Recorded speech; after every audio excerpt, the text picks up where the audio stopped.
Hey, these are my Lazy Man meatballs, aka frozen meatballs in the air fryer. And stay for my super secret sauce at the end. Preheat your air fryer. Get your bag of frozen meatballs. Spray them with oil. Cook 400 for 10 minutes.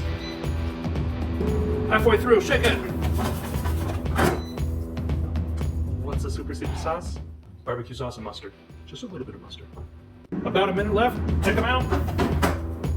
And paste on your super secret sauce.